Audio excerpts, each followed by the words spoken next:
I'm Kieran.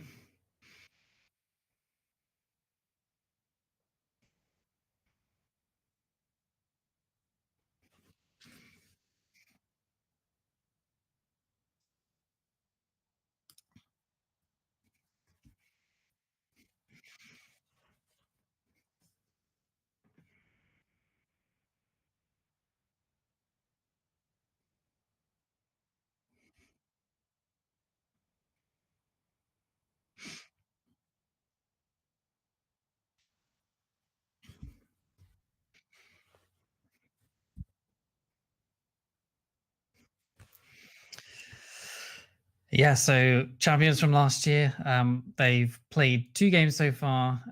They had one versus Yokohama, which was a 5-3 victory. They went down 2-0, which obviously wasn't a great sign to start with. But anyway, so the goals were Stones, which is nice. Alvarez. I haven't watched any of the highlights actually, but yeah, nice. Yeah, goals Alvarez, Stones, Rodri, and then Haaland ×2, and then the assists, fancy wise, were Alvarez again, Phillips, Foden, Laporte, and Cancelo. So yeah, Alvarez goal and assist there, Haaland 2 goals, Stones goal. It's pretty good for fantasy wise for us, especially some of the options we're looking at. A few of the players who are possibly leaving started played as well. So Walker, Cancelo, Palmer. So don't know if they're going to possibly be staying or anything, but they are supposed to be going anyway. Yeah, Stones wise, goal from his midfield tucked in position. Alvarez started as well. Started when KDB isn't around. He got his goal and assist. Haaland came on the second half, and it took him just 7 minutes to get his goal. Cancelo with a back post ball for Haaland's second, which was kind of like what Sterling used to score right on the back post from Sane and stuff. Yeah, Alvarez, who's obviously piquing people's interest at the moment. This is from a thread on Twitter from FPL MF Doom, and his stats come out like this. Okay. So 6 of the 7 games where he started last year when KDB was injured, which is pretty good. He had an expected goal involvement per 90 of 0.49, which is good, and he had 5 returns in 7 games and an average of 5.4 points per game. So, yeah. KDB was on the bench for their game today, which was versus Bayern Munich. So that was a surprise, wasn't it? All, which is well, I think Pep said he's kind of back now and he's a much better. But he was on the bench but didn't feature at all. He didn't play any minutes. So yeah, the game today was versus Bayern Munich, which was a 2-1 win to City. A goal from McAtee and then Laporte, and then the assist was Alvarez. His shot was saved for the goal from McAtee, and then Foden, his shot was saved, and then a rebound shot, which was Laporte as well. So yeah, Grealish, Alvarez, Stones all started again. Stones in his advanced position again, actually had a good chance as well for another goal, and it would have been an Alvarez assist. And yeah, just played in his midfield slot from the start, which is yeah, interesting because he's going to be out of position, it looks like. And probably nailed on to start the season, we'd assume. Yeah. I think. Should I keep going? Yeah, well, I think just on Stones, do you feel like it seems like the end of last season he's picked to play midfield. Do you think it looks like that's going to continue this year and he's moved out of defence maybe permanently? I mean, all this talk about Trent finally moving to a midfield role, it's actually happening with Stones, and he's, especially in pre-season, he's returned a goal as well. Yeah, I think both games he started midfield, so it seems like it in preseason at least. So yeah, I don't see why it wouldn't happen. He's got the support of the manager. Yeah, playing the sort of 6th role of Rodri, I guess, or sitting back, but maybe not sitting back because he seems to be quite full in these games. So maybe that's just because it's preseason. But anyway, yeah, he's got an eye for goal, and he's 5.5 million, which is like kind of the same as Diaz, I think it as well, and that defense more expensive than the rest of them, but you think he's pretty much nailed on compared to the rest, I think. So yeah, I like him as a pick. He's in my team at the moment, spoiler alert. Is Alvarez coming around for you as well? Like you were talking about him on the last show, obviously he was probably more influential if KDB's not going to start the season, but in the games he has played, he's looked good in them. It's just if he's going to start, isn't it? Like KDB coming back on the bench is obviously a bit of a worry. see what happens in the Community Shield, I guess. If he starts that and KDB still doesn't get any minutes, then that might be a good sign to at least start or get good appearance, like sort of minutes in the first 2 at least. But do you want to be booking in that transfer? No. Not really. But he probably will get minutes most games. He will come off the bench, and obviously City score a lot, and he can probably be involved. So I don't think it's a bad pick, but it's still one you probably wouldn't want to pick straight away. No.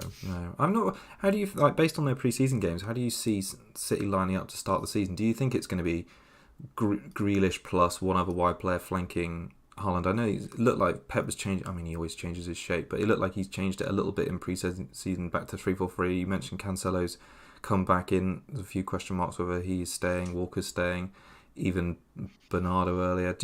I feel like not really much has been said about. I don't know who's going to be. There is never really like a guaranteed pick in the City squad, but the best of the rest, I suppose. I mean, everyone seems to think Foden's going to play on that right side with Mahrez gone, but I don't really think that's that simple. He's not really played that much for City. Bernardo could obviously play there. Bernardo is possibly on his way out, but he's like the rumours of all that sort of thing has died down, so he's probably staying. So Bernardo could play there. Alvarez could play there. So yeah, I guess if Bernardo's playing on the right, then it kind of opens a slot possibly in the middle for Foden again. So there is less players there, less competition. So Foden, Alvarez, people like that should get more minutes, but it's just there's still rotation risk. Yeah, absolutely. Okay, all right. They've got I know they've got a few more games left to play, so we'll catch up on them again in later episodes. I suppose when we get to do our team reveal, we'll see which players of theirs have made it into our squads, bar Haaland. All right, well, let's jump on and talk about Arsenal, because obviously finishing second last year, they're really got a lot of interest whipped up, especially because of all their player prices. We've discussed those on previous shows, all quite undervalued. So they've had 4 preseason games so far. I think probably the most notable thing for me, despite their good start to the season where they look assured of clean sheets, they had a fairly decent record last season. They're really looking not quite, I know it's pre-season, but they're not looking quite as good so far. So they've played 4 games. They've only kept 1 clean sheet. That was against the MLS All-Stars. Obviously, that's just like a team of put together players managed by Rooney. So it's I don't know. It's a bit of an unusual one. I feel like Gabriel's really strongly picked. Zinchenko's offering good value. But with all of their new signings as well, I mean, I obviously mentioned Zinchenko. On the other side, we've got White and Timbers come in as well. Tommy Asku's played a few games. You'd think you'd have a little bit more defensive stability. And against United, I thought they were quite sloppy. Two goals, easily preventable, both mistakes. I know it's pre-season. I know we've got games to go. But I don't know. I feel like with such a lot of ownership in that backline at the moment, I'm not really, even at 5 million, I'm not really seeing the trust. But, it might come. I don't know what you think about that. I still think they're a good option. The sort of fixtures are good enough there. I think, one of them, like, I think I saw on a podcast the other day or something that Gabriel had like the best XG for a defender and of all time, almost. So, wow. Okay. Probably for a centre back, I guess that is. But but at the same time, Timber is there, and I'd imagine Saliba is more nailed out of Gabriel than Saliba. So if Gabriel made both the mistakes, I think in that Man United game, for them to score. So if Gabriel keeps having shockers like that, then maybe it's Timber that goes in there and Gabriel drops out. So maybe if you're going the sort of Arsenal defense route, it's either Ramsdale or possibly Saliba, but. He's the more nailed on one, I would imagine. Yeah, I think it's a bit of a loss. I feel like for the start of the season, their fixtures are good enough to warrant a defensive investment. I'm not quite sure on the triple up in attack, but they're not filling me with confidence at the moment. And on the attack side of things, they're spreading it round, which to be fair, they did last season. So Saka's got a goal, a couple of assists. Martinelli's got 1 goal. Jesus has got 1 goal, which. To be fair, I feel like, I don't know if you saw it, but it was against the MLS All-Stars, and I swear that was just a bad cross, and it looped up over the goalkeeper. Yeah. Odegaard's got an assist. Jesus obviously didn't. I was quite surprised Jesus didn't start the game against Man United, and Nketiah played most of it. Apparently, Jesus came on, didn't do much. I obviously don't read too much into it, but Yeah. anyway, I don't know. I feel like it's a mixed bag. Do you think any of them, apart from Saka now because of Havertz coming, Rice coming, and obviously Trossard seems to always take a chance when he gets it? Do you think anyone apart from Saka and Odegaard have really got that much of a claim to a position in that front line, or even in the front six even? I mean, I like the look of Martinelli still. I think he's being overlooked again. He always does well, and his minutes weren't really sort of impacted at the end of the season. Really, we all thought he would be, but he wasn't. To be honest, he had the occasional rotation, but there was barely anything. And I like Martinelli. I like Jesus.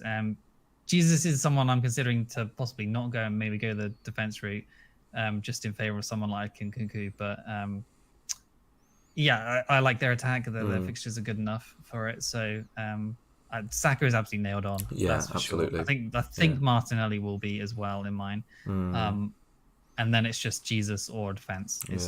That's the other one. Like the safe route is the defense. The more explosive, I guess, is the 3 attack. And if you start with Jesus, you can easily downgrade him. That's true. Nkunku in game week 3 when Chelsea have that really good run of 3 just promoted teams, I think it is.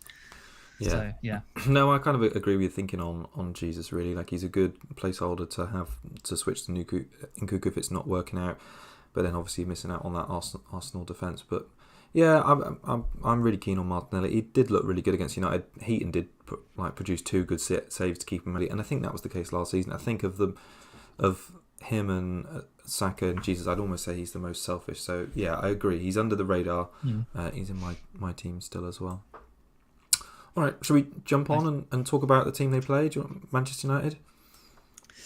Yes, so they've played a good few games, actually. They've had 4 games so far. So the one versus United versus Arsenal, was a 2-0 win. It was Bruno goal and a Sancho goal. Mainu, I guess that's pronounced, with 2 assists. So that's obviously minutes for Bruno, minutes for Rashford in that one. Mainu looked very impressive. I expect him to possibly break through the season. Could be playing a 6 alongside Casemiro or something, which hopefully lets Bruno and Mount and stuff like that go further forward. Fred, I think, is not going there. I haven't seen him in any of the sort of I think he's off the benches and stuff this year. So McTominay seems to be on the way out as well. So Maino is probably gonna, if we're not buying anyone, he's probably gonna be breaking through. Anyway, versus Leeds as well, they had a 2-0 win. No relevant FPL returns in that one. They played Lyon as well, which was a 1-0 win. No relevant FPL returns again. And then they played Wrexham yesterday. They lost 3-1, but that was literally all youth team players. So the takeaway again would be 3 out of 3 clean sheets, apart from the youth team one. Martinez and Varane featured in all of them. Good for fitness, obviously, and team defensive solidity. I don't know what I've written down. Solidarity. So I expect Onana to probably start the next one as well because he's been there for possibly nearly a week now. So good sign for the defense, I think. Onana obviously does look like a new shiny toy in people's teams, but I feel like he's going to be good for bonus with the passing and stuff like that. The sort of kind of chance generation because he's going to kind of push it on, and then the next person will push it on, sort of thing. Do you prefer him to someone like Martinez or Varane? Because they're both obviously the same price in that United defence and takes up a goalkeeper slot. Okay. Yes, I think so. Just because Martinez and Varane don't offer much going forward, or for goal threat really, and Onana's just got the save points in him as well. So yeah, okay. Because I know there's been quite a lot of talk about. So do you think Shaw is now, because of Onana, almost? I don't know. Not he's not going to be ruled out, but when Onana comes in 0.5 cheaper in the same defence, does Shaw generate enough attacking returns? I kind of think, from what we talked about before, was it 4 assists and 1 goal last season? Compare that to De Gea saves. Yeah, I don't know. How do you weigh that one up at Onana against Shaw for that United defensive slot? I also saw a thread on Twitter about the attacking potential of defenders, and Shaw was quite down there in the stats. He was middle to low of the stats of attacking with players. So yeah, I feel like Anana is just cheaper and easier to get point returns. Yeah. But Shaw obviously did play some games at centre back, which led to him getting more bonus with passing. But that's probably not going to happen again this year. No. So I like it. I like Anana, but it's possible to say I like a 4.5 keeper too. Yeah. Just to save that money again and maybe go without United defense, because I feel like they probably will concede a few more goals because Anana is probably not quite as good with shot stopping as De Gea. Yeah. So, yeah. And Bruno obviously scored a good goal against Arsenal and made captain now. Is he still looking like a lock in your team? Yeah, I think so. Yeah, him and Rashford. I think I'll probably go with both in the end. If I was going to drop one, I guess it would be Bruno, but I feel like he's just got a good season coming, so I think I will stay with him to start with at least. I can see like that Wolves game being kind of tight and maybe Bruno getting like a goal and assist or something. Yeah. So yeah, I like it. Yeah, to be fair, I've come around since we last spoke. I've come around a little bit to the double United attack. I have to say, I feel like just Bruno's minutes, his good price. I feel like he should have scored better than someone like Odegaard last season, and he's probably not really. It doesn't really, like you say, it's not really about fixtures when it comes to someone like Bruno, like especially United. I think they can perform even in away games. So I think for his 8.5 million price tag, I think he's quite good. Really, he's quite easy to move on as well. Like to say Foden is kind of nailed on or whatever. Someone like that, or Maddison in game week 3 or something. Like he's easy enough to just bring down and have a bit of money in the bank for whoever else. Absolutely, no, I agree. All right, well, let's jump on because we're still keeping it in order. So let's go to Newcastle. Obviously finished 4th last season, qualified for the Champions League. I think probably the highlight point to mention on their pre-season, which has definitely caught my eye, is this lad called Anderson. So he's started in the last 2 games against the most recent one being a 3-3 game against Villa, quite open. I'll talk more about the defence in a minute. But yeah, 4.5 million he comes in midfield. He's 20-year-old. English guy, and he just looks really energetic. I think he suits that midfield, or he's given something extra to that midfield, a bit of dynamism. He was really getting forward, ending up in the box with some good runs, getting off a shot as well. He got like sort of what you would consider an FPL assist as well as a goal. So yeah, for 4.5 million, I could see him getting some actual minutes this season, and yeah, I don't think he's a bad pick there. I think he's not going to start games, right? Because he's only playing because Bruno's not there at the moment. That's right. I don't think he's going to start, but I feel like he's probably going to come off the bench, and I feel like he's a good understudy to Bruno where he could be trusted. I think at this pre-season, I think he was in my first draft. I think as just the 4.5 mid. So yeah, I think he'll get minutes too. Yeah, he got minutes towards the end of last season, and I was reading on some Newcastle fans discussing it, and they just think he's got a good chance of maybe not getting in ahead of Bruno, obviously, but replacing him for some minutes in some games just because of the amount of games he plays. So yeah. he was really interesting. Wilson and Isaac have rotated 45 minutes each in that Aston Villa game. They both scored. Isaac played wide right in the previous game against Rangers. So, again, I feel like the same as we had with Newcastle at the end of last year, because of Wilson's injury record and Isaac's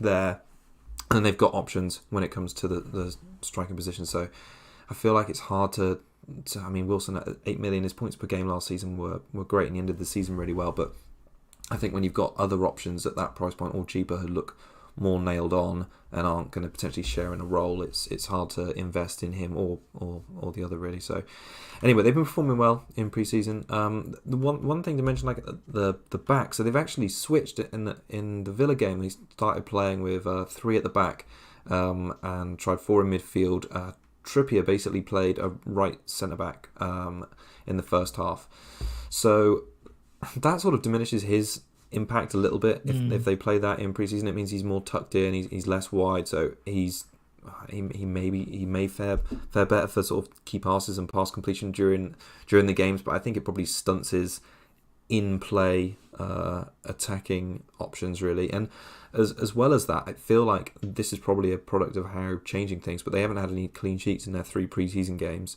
Obviously they play Villa as well in the first game of the season, and the fact that they've conceded 3 against them, and they had a pretty strong team out, I don't think it bodes that well for their defence. And we saw in the last season, their sort of defensive numbers fell off a cliff in the second half. So, yeah, they haven't really invested there either. I don't know what you think about I mean, we've not really considered them, but considering Trippier's price and the pedigree, now I kind of feel like Botman is justified at 4.5.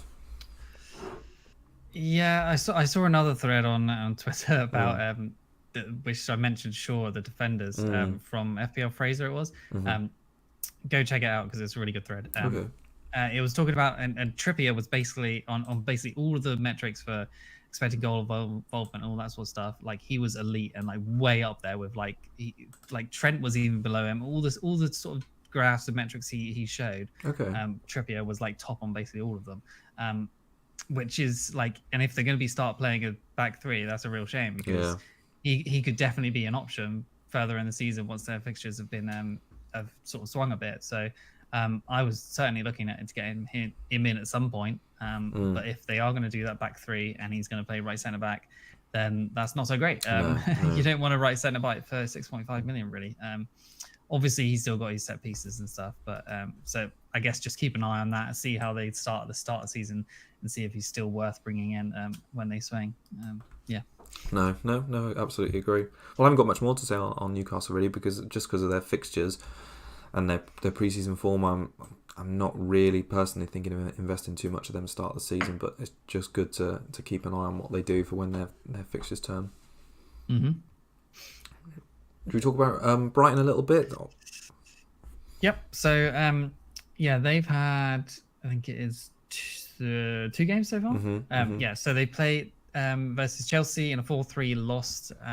So they're playing as part of the Premier League Summer Series thing in USA, which is Newcastle, Chelsea, Brentford, Fulham, and Aston Villa. I imagine this is probably going to be something that's going to carry on. I think there's more games today, into further actually. Seasons as well. So obviously there'll be other teams in further seasons, and it's the teams that have been picked. The lineups have been like competitive, so it's probably going to be a good source of information in the future for pre-season. So yeah, the 4-3 loss versus Chelsea. Attacking football from both sides, which was nice to see. Obviously, lots of goals. The goals were Welbeck, João Pedro, the new signing, which was a penalty, and Undav, and then an assist 2 assists for Pedro as well, and 1 for Matoma. So yeah, their next fixture in this summer series, which is tonight versus Brentford, which should be interesting to watch. I'm going to try and watch it because it actually is on Sky Sports, which I wasn't expecting. Oh, cool. So I'm going to try and watch that tonight. João Pedro was 5.5 million forward, their most expensive signing ever for Brighton, the 30 million on a 5-year contract. I can't really see him staying on the bench at that sort of price and what they paid for him and all the sort of things that De Zerbi said about him. I kind of expect him to play number 10. That's where most people seem to be expecting him to play. So possibly behind Welbeck or Ferguson. So does this mean Enciso is outed from that position? It's kind of hard to tell at the moment. Like it's really not sure because Enciso was so good as well. So it would be a real shame for him to be benched again. I guess it's just something to check out tonight, and then the rest of their sort of their preseason games. But yeah, he's certainly looking like an option, assuming he starts getting nailed on. Maybe as much as they can be nailed on a Brighton team, but. His championship stats, last year with Watford, he had 11 goals, 4 assists, which is pretty good. XG of 8.26 and XA of 4.45, 83 shots, 28 on target, not too bad. And then, so I quite like him. Assuming Enciso is out of the picture, then 5.5 million forward is not bad. But he's probably going to rotate with Ferguson as well. But it could lead to an option of doing a 3-4-3 with a cheaper striker from a good team. So I like that. I think you've added some points here at the end, which is 15 to 20 goal target for Matoma in March. That seems like a lot. De Zerbi gave his press conference for this. I think they're playing Brentford tonight in this summer series thing, and he was asked about what his goals were for some of his wide players, and he said that he's told Matoma and March they've got a 15 to 20 goal target for I think it's just for the season, so obviously it includes their Europe commitments as well. But I don't know what to think about that really. It's exciting to hear him say that.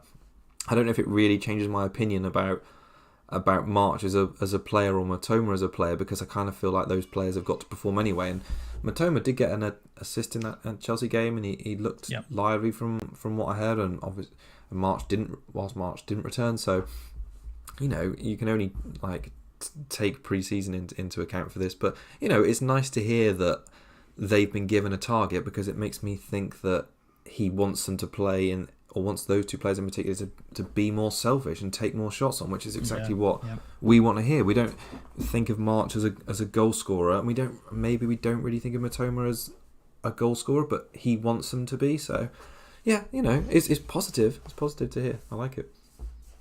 I wonder if even those two are nailed on, to be honest. Because could Enciso play on the left, maybe even on the right, maybe. But I don't see why not. Maybe there's no competition for March. He's probably the only one that doesn't have full competition. But people were saying that March was pretty much the same or as good as Matoma as an option last year, which I guess he was. But I still rate Matoma way higher. But at the same time, I think Matoma only got one return in 12 games at the end of the season or something, which was he dried up, didn't he? Big time. Yeah. I mean, he only came in at Christmas into that Brighton side too. So I think it would be interesting to see how he plays over a full season. Perhaps he wasn't going to be used to the speed of the Premier League, and he had a big drop off there. Yeah, possibly. I think the problem with Brighton to go into this season is because they've now got that added Europa League. Their squad is obviously going to get bigger. They got lots more options and people fighting for positions, a bit like Arsenal, but on a smaller scale, which is a shame, because I feel like you can trust them to be a good attacking side with cheap options. Those first three fixtures, it's really hard to not pick from them for those first three. We just need some kind of indication who's going to be the starting 11. I had a draft the other day I did where I had four. It was a 3-4-3 with four good priced midfield assets. So it was Saka, Martinelli, Bruno, and Rashford. And I thought, can I really start the season without a Brighton player with those fixtures? And I think it just shows their pull, because intrinsically all those players are better than Matoma and probably got higher upside, but then you almost feel like you should be getting some attacking threat from their team because they can be that good. Both sides in that Chelsea game, that apparently they both they both had sort of sections of domination of the ball, so that shows that Brighton still can do it even without McAllister and Casado and stuff. All right, well, let's jump on and talk about Liverpool's pre-season. I'm just going to pick up on their most recent game in terms of what happened. So they drew 4-4 against a German team called Grufer Fürth. Pretty much all of the main Liverpool attacking players got involved. Trent with an assist, Diaz a goal, Nunez 2 goals and an assist, Salah goal and assist. And, they performed well, but I don't know if you saw the highlights, but the team they were playing were absolutely bang average. I mean, Nunez, everyone seems to be getting excited about Nunez, but he was just on the break, running behind with no defenders tracking him. I kind of feel like they weren't the type of goals they're going to be scoring in the league. That said, obviously Salah's having a fairly decent pre-season, so he's 1 goal and 3 assists in his last 2 matches. Nunez, like I mentioned before, has now got 3 goals and 1 assist in 2 matches. The issue I keep coming back to, especially Liverpool, is apart from Salah, whilst everyone else in the front line is such good value, I really don't think I want to invest in any of them, because they're just big rotation threats. Gakpo who's obviously listed as a centre forward in FPL, was playing on the left of a midfield 3 in this game to start the half. So reverse OOP just so Nunez could play up front. I think that's just a pre-season thing personally, but maybe I feel like it shows that it could happen though, and maybe it is just a pre-season game, but I don't know. How do you feel about the Liverpool assets bar Salah, or even including Salah, because I don't feel like we've got any clearer idea of who's going to start, even given these pre-season games. At the moment in my team, I don't have any of them. I think that just says enough. At the moment, it's Salah. Obviously, Salah's going to do great, like he always does, but he's 12.5 million compared to getting someone like I guess Bruno plus a I don't want Chilwell or something like that. Yeah. Just Bruno plus Saka or something. Like it just makes a difference where like Salah or Bruno and Saka could probably match or close to match the points that Salah's going to get this year. At least I hope so. Anyway, Yeah. So on their own, you mean? Yeah. So yeah, at the moment I don't have them. I like Trent. Obviously, Trent is he's been in a few drafts. He's someone I obviously want in, but is he definitely going to get more returns from the midfield position?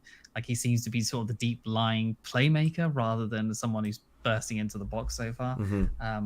Yeah, 1 assist in the 3 games when obviously there was loads of goals and assists. Doesn't sound great. No, I thought that as well. I thought that as well. Yeah.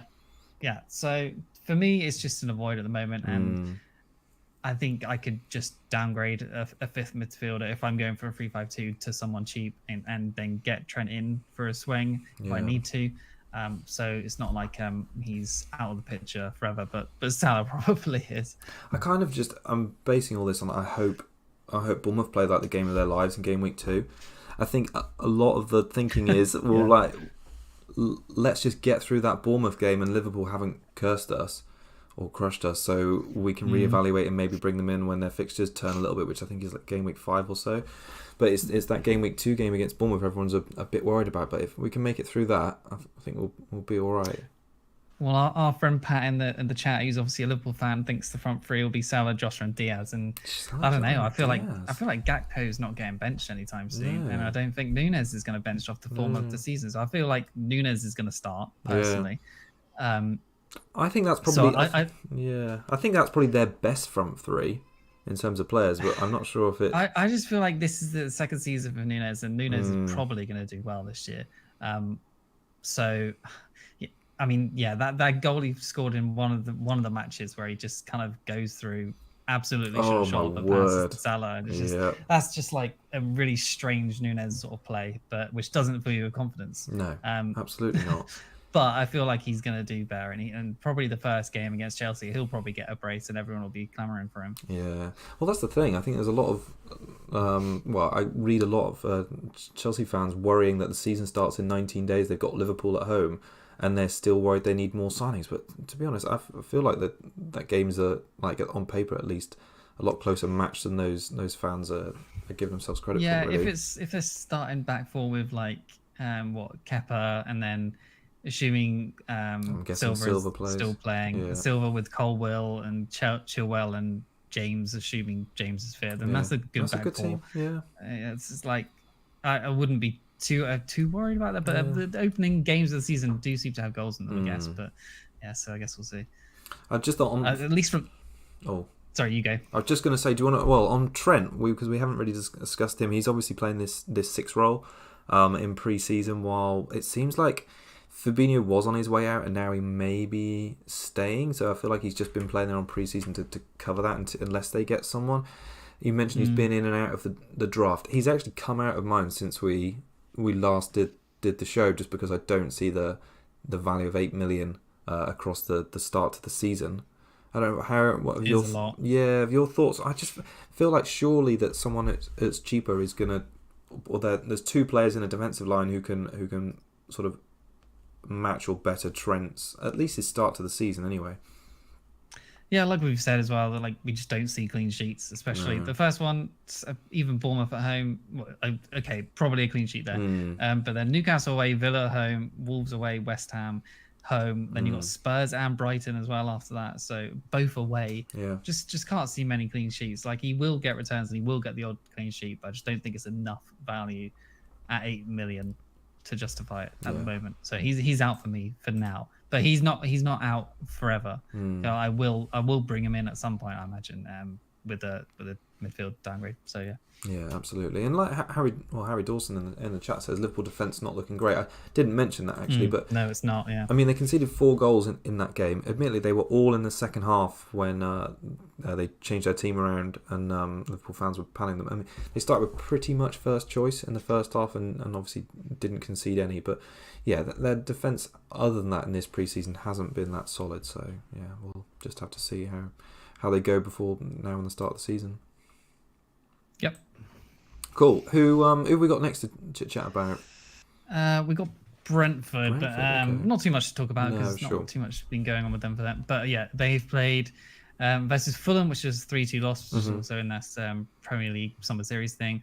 The goals were from Visser and Ager, something like that. Assists for Lewis Potter and Henry. And then they had one versus Boreham Wood in the UK, which is a Deravizoglu goal and a Henry assist. So mixed bag of results so far for them. Henry 2 assists, which is pretty nice in 2. Favourable fixtures for them at the start of the season, obviously, and he's a good price at 4.5 million. I owned him. Many did at the end of last season for their doubles, and he never really sort of cashed in on his sort of potential for assists, and it was Pinnock in the end who seemed to keep getting goals for some reason. But yeah, I quite like him. He's in my squad at the moment for their just rotations of kind of just bring him in for other people for their favourable fixtures, I guess. So yeah, nothing in FPL pre-season so far for the darling at the 6.5 million slot of Mbuemo. So yeah, he has not been playing up front as many people thought he would. He's been sort of off the right wing, and Visser's been starting up the top. So Visser may be an option at 6 million, as we've talked about before in previous shows. Yeah, I think he could be. He looks like he's nailed on, and he's probably going to be the one that's in there at getting the goals. So yeah, 6 million seems like a quite good price for him. Yeah, I quite like it as well. He's not bad if you're playing 3-4-3 and you need to flex that budget up, or even if you're doing like a draft and you're keen to get Salah. I think Visser at 6 million is not bad, even to be paired in like the second striker slot with Haaland. I think he's the only problem. He's difficult to go to though, isn't he? To someone else at that price. Yeah, just keep an eye on that. Make sure he's still starting in the rest of the season. Then yeah, I think he will be the top go-to. There was that Sharda, I think, who got signed last season. He was supposed to be the sort of Tony replacement, and he hasn't sort of started up front yet in the preseason. But he did play for them at the end of last season in the Premier League. But I don't know why he's not getting the nod over Visser. But yeah, something to keep an eye on. I think it's just finally on the goalkeeper point of view that I feel like they must have thought Raya was going to go somewhere, because they brought Flecken in. He played the first half in the pre-season games. He came out in an interview and said, I haven't been signed to sit on the bench. I was promised I was going to be first choice. So yeah, I don't know what's happening there. Obviously, I've not heard anything with regards to Raya leaving or even going anywhere. He could be good backup at Chelsea, because they do need maybe a second goalkeeper, but that was the possible destination. I think it was Chelsea, wasn't it? I think it was Spurs at the start with they were looking at. Yeah, and they signed some guy from Italy, I think it was. So yeah, who knows? It'd be interesting if Flecken does start. 4.5 million as well, same as Henry, and Brentford were pretty reliable at home last season. Yeah. Raya was the standout keeper last year as well, wasn't he? So absolutely for 4.5. So Flecken definitely could do that role. Yeah.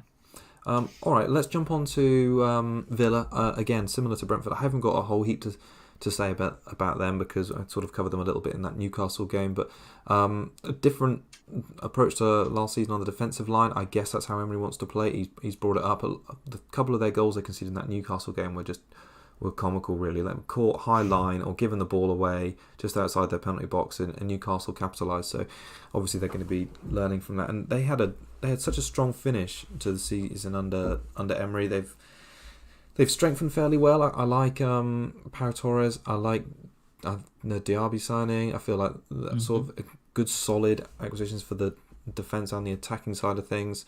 But it was one of their players who's been around a little bit, Buendia, who played sort of man of the match really in the game against Newcastle. 2 goals, 1 assist. Teed up Watkins for a nice goal at the start of the game, who I've firmly got my eye on. What was Watkins' second goal of pre-season after scoring a penalty against Walsall in their first game. Just on that, see if he's still in your draft in a minute. Oh, you will. And just on Diaby, it's an unusual one. So they signed him for unusual one in terms of pricing, I should say, because coming from Leverkusen, he's got 9 goals, 9 assists last season, 13 goals and 12 assists the year before. So he had a bit of a drop off that season, but he's coming at 6.5. So you're already putting him in a bracket with, like you said, the FPL Twitter darling Muembo, who's obviously not pulling up trees at the start of the season. And Matoma, who we know is proven and had a good half season, obviously same price as March, Eze the classic 6.5, but he cut. But so I think he's already below those players in sort of preference, and then also to that Buendia, who looks like he's going to be playing in the number 10 position behind Watkins to start the season. You think he's going to be central to most of their creative play. He's coming at just 6 million. So yeah, even if you're not going for Watkins in that Villa attack for a good run of fixtures, I think 6.5 million is maybe just 0.5 too high for him. But, yeah, I think he's a wait and see. I think, but at the same time, if you really want to gamble, I think he's not a bad gamble with those decent-ish fixtures, especially for attack. Just wait and see, I guess. It's just a shame Ramsey got injured, because I was really looking at him at the start of the season, because he would have probably played that kind of bursting into the box role possibly Buendia is doing now. So yeah. No, I agree. All right, that's pretty much all to say on Villa, really. Okay. Okay, Chelsea next, I believe. The 4-3 win versus Brighton. We've obviously mentioned the Brighton side, but the goals for Chelsea were Nkunku, Mudryk, Gallagher, and Jackson. And then the assists were Jackson ×2 and a Cucurella one. And then they had a 5-0 win versus Wrexham before that, which was 2 goals from Maatsen, which I think was a loanee from Burnley last year. And then a Gallagher goal and Cuckoo goal again. And Gallagher goal again. Chilwell goal. Gallagher is possibly on the move to West Ham, I think is the rumour. Assist-wise was Jackson again, Chukwuemeka, I think he's called, Sterling, Casaday, and then an Angelo. I'm not sure who those guys are. So there is, 2 goals from Nkunku in 2 games? Yep. Jackson's looking hot as well. A Jackson goal and 2 assists, 3 assists in 2 games. So yeah, Jackson at 7.0, I think is looking to become an option. He's obviously 0.5 cheaper than Nkunku. And I think Pochettino has said that he's looking to play them together, him and Nkunku together. Obviously Nkunku's played up front to start with, but the main goal is to have them starting together in all the games. I'm liking the sort of attack from Chelsea so far. I'm starting to get pretty tempted by a 3-4-3 formation with Nkunku in there, and a sort of Nakamba in a 4.5 million, who's obviously just transferred from Villa to Luton, who was on loan there last year, so he's definitely going to be playing. Poch, he was man of the match versus Brighton as well, Jackson. So I'm liking the 2 of them.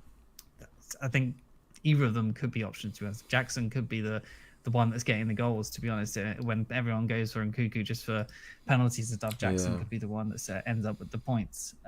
Do you think Nkunku is going to get penalties? Yeah, I think so. If James isn't fit to start the season, then I think, Nkunku's definitely going to be on them. He could be on free kicks as well, as people have posted on Twitter today, because who else is going to take them, really? Yeah, who else is good Gallagher. at free kicks? No. Maybe, but then Sterling possibly, but Sterling isn't particularly great at them either. No. So, I think in the minutes that Sterling's played as well, he's looked kind of lively, but also kind of the kind of Sterling that doesn't show up sometimes. Finally, I was just going to mention Chilwell at 5.5 million defense. He has played both games so far. He's been able to be the fullback that's sort of bombed on. While the other fullback on the other side is sort of tucked in. He looks as lively as he usually does when he's obviously playing. Looks like he's going to get points this year. When he's fit, he seems to sort of stay fit. He kind of goes for a run of a while, doesn't he? So assuming everything is well with him, I think he's a really good option and a fun option in FPL. I think their defense is obviously going to get better this year because no Europe, and I just think Poch is just going to make them better in general. The Gusto guy who came from Lyon, he could be interesting. I think is 4 million as well. Who plays on the left side, who's the backup to James. So there's a possibility of going James if you wanted to start the season, and Gusto as a 4 million backup on the bench, because you're always going to have someone play, which is an option, obviously. But I think when James and Chilwell played together like last season as well, James was still the one that was tucking in, and Chilwell was the one getting forward still. So I kind of am leaning towards Chilwell as just like a kind of differential that people aren't sort of looking at as much as they maybe should be. I like him. Yeah. And then Colwill, who's obviously played at the won the England Euros, I think it was, over the summer. Played with Brighton last year on loan, has come back, playing really well, played most of the games in the preseason so far. Probably going to be first choice, I would imagine, with Fofana's injury. Yeah, I think he's a good option too at 4.5 million. Like, yeah, just seems like a possibly a no-brainer, really, if you don't want to go for the more expensive option in Chilwell. I think exactly what we predicted to happen is happening with Chelsea, in that as pre-season goes on, every game a different option it comes into our thinking, and you kind of check their price and go, oh god, yes, because they're just like, they can fix problems, especially when you talk about the Colwill. Now that Fofana's been injured, I mean, maybe we would have gone for Fofana as well. But yeah, when you're getting potentially a first choice centre back at Chelsea, who's probably going to play most of the games because Thiago Silva won't be able to, 4.5 million is great. And I think you're right. If Chilwell has got that left back spot nailed down, I am a bit worried about the rotation with Cucurella, because I feel like he can play there like as well. I know he's not as good, but maybe there is like a threat there for someone they've only recently bought. But no, I think all of it's quite exciting. And Jackson and Nkunku, I would love it if they both started the next game and they won a penalty within like the first 5 minutes. They were definitely both on the pitch, and then we could see who takes it. That would be fantastic. What, between Jackson and Nkunku? Yeah, because I kind of feel like they're both forwards. They probably both want to take penalties. I don't know if Jackson's ever taken them in his career before, but I think Nkunku would. You think he'll have it? Pull rank, I guess. I guess he can't really pull rank, but well, they could. They could say, "How like, much did Chelsea pay for you?" And whoever. Well, yeah, a lot. I feel like he's just got an ego on him. That's just probably good for FPL. I feel like he could take corners as well, because he just seems like someone who's going to sort of monopolize all the sort of set pieces. And I think he did for most of Leipzig's as well. So yeah, I'm starting to like him as an option. Maybe he's someone you just wait for 2 weeks, but I can see Liverpool's defense being caught out for sure by someone like Nkunku and Jackson. So I don't think there's a reason to not go him just because of Liverpool. Yeah, I think it's just if you want to wait and see. I feel like all of their ownerships would be far higher if it wasn't Liverpool in game week 1, and I think it'll be difficult as well. If let's say if you don't have them and they have a good game week 1, everyone that's banked on Liverpool assets are going to be on the edge about whether to sell them before Bournemouth and Chelsea sort of like good run start. So I think it's quite an important game week 1 game. If that makes sense. They could rise either side. If either of them beat either one quite convincingly, then they're gonna their players are gonna rise quite quickly. Yeah, because both have seemed got like a good run from game week 2, and it's almost like a decider to see which side you're going to invest in. Yeah. All right. Well, let's jump on to Tottenham. That's the last team we're just sort of going to cover in our pre-season wrap up, and then we'll share what our latest drafts are. So Tottenham actually played a game today, so I'll talk about that one first. They played a team with a fantastic name, the Lion City Sailors. Absolutely brilliant. I love that. They won 5-1 after coming back from 1-0 down. It was 1-1 at half time, and Kane scored a penalty at the end of the first half. Apparently before that he hadn't looked that sharp. He'd missed a couple of good chances. It was Maddison that was mainly making the shots. I think I'd read a stat that he'd had 8 shots in that first half, and interestingly it looked like Son was pushing wide and Maddison was sort of filling the space where last season at least you'd expect Son to be. So I don't know if that'll be a trend that continues in pre-season, but I had a draft where Son was in there, so I kind of banked on him having his comeback season. So yeah, it'll be interesting to see what happens or how his form is. He's been posted or doing a lot of media interviews saying he's fully fit again now. And if Kane leaves, then you kind of expect he is the most natural finisher in that team after him. I think he's far ahead Richarlison. So you'd expect him to play out of position in that centre forward role. Unless I think Richarlison got a hat-trick today, right? He did. He did, yeah, but I don't know if he'd maybe he would start centre forward. He was never centre forward for the Everton or at Watford. He was always sort of like a wide player that came in. So yeah, maybe Son could do it. I think he was when DCL was out. I think he had to be their centre forward, but yeah. Just on so the other player just to keep or a couple players to keep an eye on for Spurs. Udogie, a 4.5 million defender. He scored in the first preseason game and seems to be a starter because he started these last two. I think he's playing left back. Porro on the other side. That said, I don't really, based on from what I've seen, Ange is quite an attacking manager and they haven't kept any clean sheets yet. So despite he's a starting 4.5 defender in a Spurs lineup, it's a Spurs lineup that doesn't have like a defensive pedigree at the moment. So you're more likely, I think, to get these attacking returns from him. So yeah, it could be a 4.5 million trap. Yeah, I like the look of their fullbacks, but I don't trust their defense. No. It is more just for possible attacking returns, really. Another from that FPL defenders thread was Porro was looking really good on the sort of attacking metrics. He was kind of getting up there, sort of between. He was kind of at the Trent range of attacking threats. So he's someone to look at if you can afford him or want to take that risk. I like it. Yeah, no, I think they've got an interesting attacking team, but because they obviously a new manager, Madison's come into that. How are they going to shape up by the time the season starts? Kulusevski was fantastic sort of season before last, as was Son. They both had not as good seasons last season, and they are still sort of first choice in those wide areas. So, and they haven't been performing that well in pre-season yet. So, maybe they'll spring into action before the season starts.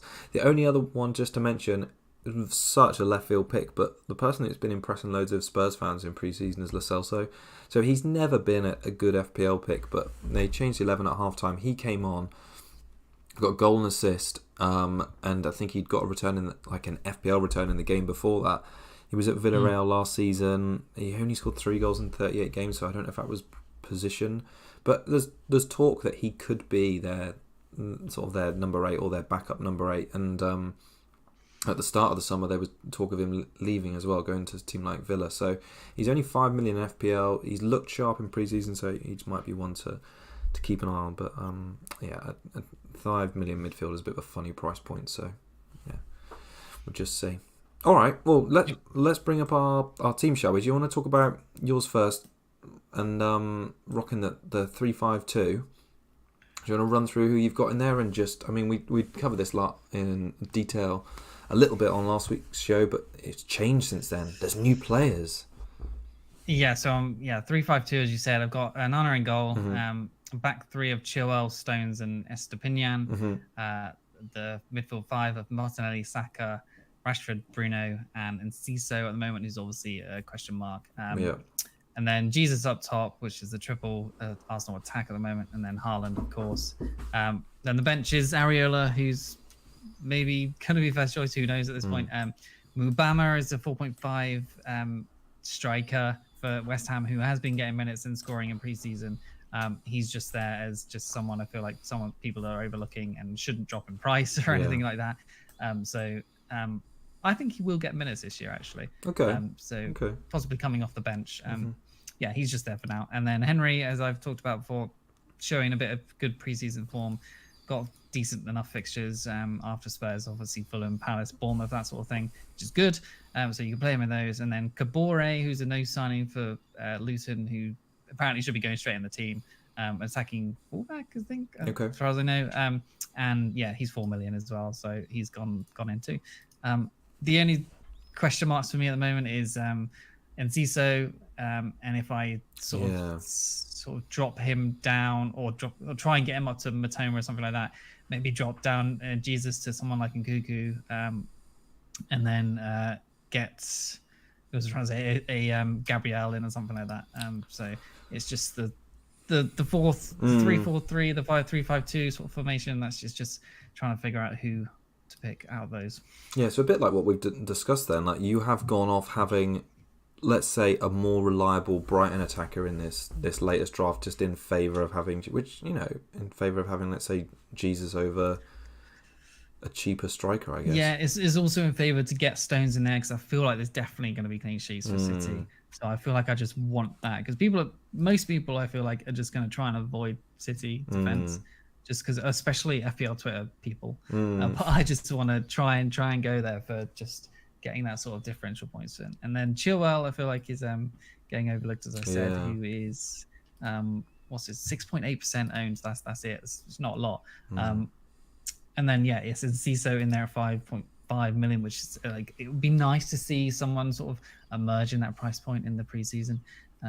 But if not, I have other ways to kind of sort of get him up to Matona if I need to in this draft. So is there no money in the bank in this draft? I take it. That doesn't look like there is. It looks like no, it's there stacked, isn't. I obviously could downgrade Onana to someone like Johnston at Palace or Flecken or Verbruggen or Steele or whoever's first choice of that. So there is sort of leeway still in this draft.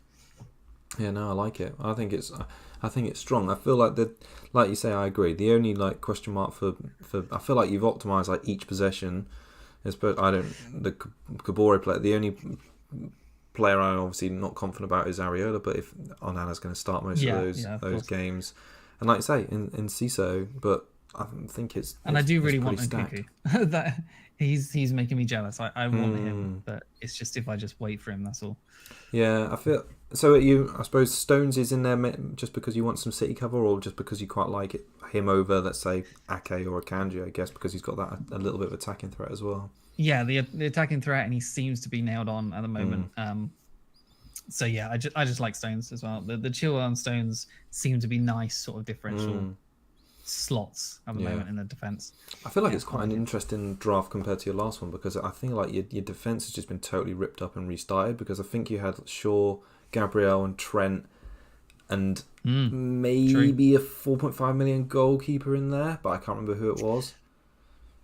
So it was Verbruggen at the time. I think we both had Verbruggen. That was right, the Brighton goalkeeper. Yeah. Brighton, yeah. Yeah, so no, that's, interesting. I think it's, considering what like good strong claims we had about each of our drafts just when the preseason started, it is interesting to see how they've evolved a little bit. Let's see yours then. Cool. All right. Well, it's not. I don't know really. So 343.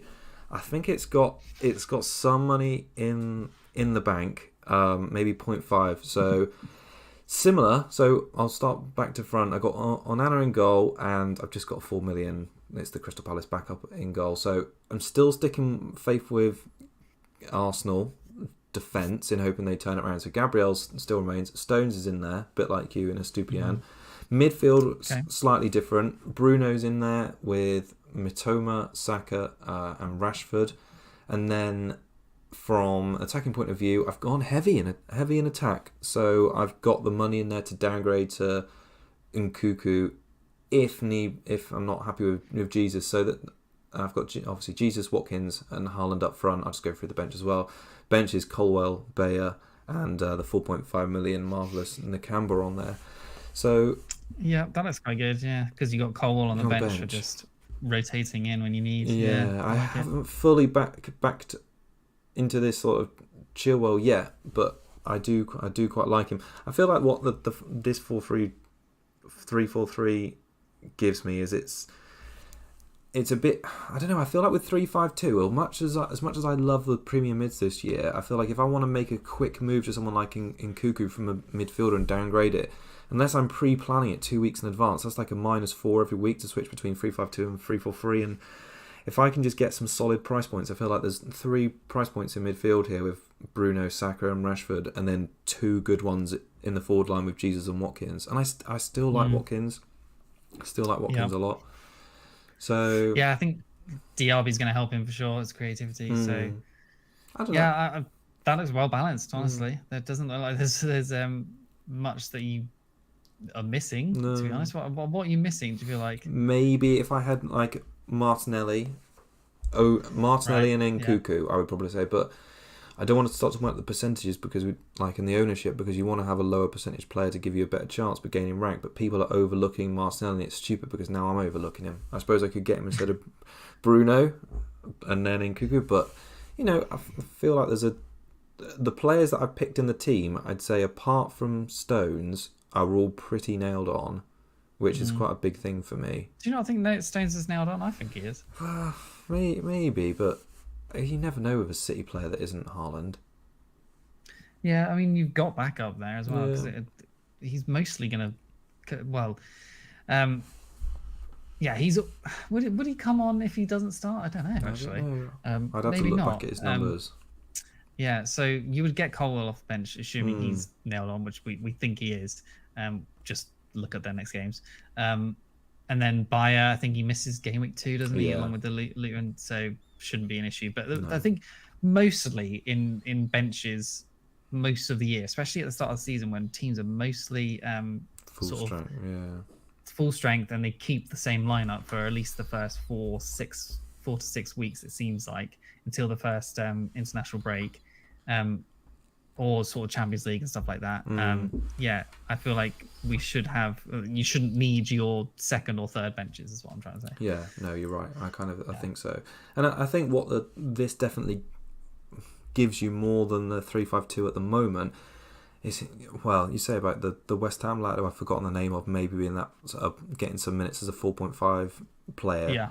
There's no, unfortunately, just because of the way they structure it, there's no like guaranteed 4.5 million nailed on striker positions, and maybe that's not the end of the world, because you don't often need that, like a 2-point or a goal coming off the bench. But Nkamba looks like he's going to play most games for a 2, and he's not got a bad start to the season, so if something catastrophic does happen, he might come in with a 2 or 3 pointer, but he's not going to, I don't know, not going to pull up trees. But anyway, this is where I am at the minute. I'd say it's more balanced than explosion. Yeah, it feels like a team that's like kind of safe but covers every point, but it can still, like, every player is obviously capable of doing really well. I agree. I feel like it is a bit safe. You're not taking much gambles with like Nkunku or someone like that. No. Yeah, but it's good. It's good. I think I agree. I think it's a safe team. I've not like loaded up on anyone. I think my lowest owned player is probably Watkins, and I think he's like still 15%. So, or lowest owned starting player. Maybe Stones is slightly less than that. Do you think you're gonna keep with him the whole time? Watkins? Yeah, start the season. I think start the season. Yeah, I think I've got to give him a few games. Newcastle, like I said, if he hadn't performed well in the Newcastle away game, or they'd been performing better in pre-season and they'd kept like 3 clean sheets in a row, and Watkins hadn't scored 2 goals, I don't think I'd be as keen on him.